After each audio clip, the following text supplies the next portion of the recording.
Hello and welcome to the February 2019 MTFR Monthly Update. I'd like to start with the usual personnel notes. We've administered this year's Civil Service written exam on the 23rd of February.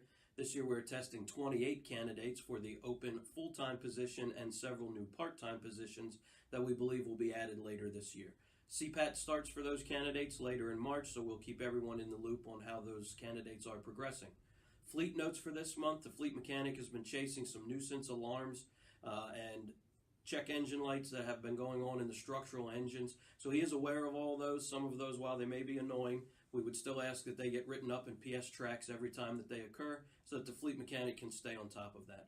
Also, the reserve truck has returned from Glicks. That vehicle did not have its onboard generator in since coming back from Pierce last summer after the refurb. We were working on some issues with that with Harrison Hydraulics. The generator is now operational and back in the reserve truck, as well as the fleet mechanic has repaired the tiller cab heater in that reserve unit as well. Some training notes for this month. First, a final reminder on the SCBA training. Captain Bezic has again put out a revised schedule that includes times for orientation, for the confidence course, and a fit test reschedule because of the weather this past week. So please make sure you're aware of those dates. If you have not yet completed any or all of those components of the SCBA training, make sure you have that completed ASAP. We are looking for an in-service date in the month of March. Aircraft crash rescue required for level 2 on the MTFR training grid again is scheduled this spring. That would be the 14th, 16th, and 18th of May. If you are interested in getting into that class, please email Captain Bezic. Again, that is a level 2 requirement here in MTFR. Also, the next round of Hazmat Ops Refresher comes up the end of March on the 18th and the 25th. That would be followed by the Hazmat Tech Yearly Refresher on the 8th and 15th of April. And also another reminder, this year's Spring Structural Burn Session, which will again be held at the Westchester facility, is coming up on the 27th of April. It's the last Saturday of April. Please reply to Captain Bezic again via email if you'd like to participate in that structural burn. Moving on to some pre-fire survey notes, we'd like to give you a quick video update on the reconstruction of the Villa building at the Eden Resort on Eden Road, which will now be a sprinklered building and also a new hydrant that has been installed there for our use, and a quick video update on the newest building on the Landis Homes campus. At the Eden Resort, the new Villa building is now under roof. This building will now be sprinklered, and a new fire hydrant accessible from the east driveway is in place. This view of the crossings east at Landis Homes. This shows what is known as the front entranceway to the crossings east. This view gives you an idea of all new construction that has now been completed at Landis Homes.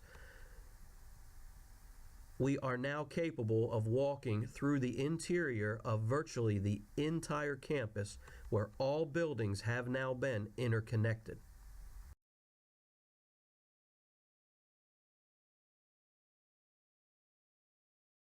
This map, starting in the upper left to the lower right, shows all the interconnected buildings on the campus.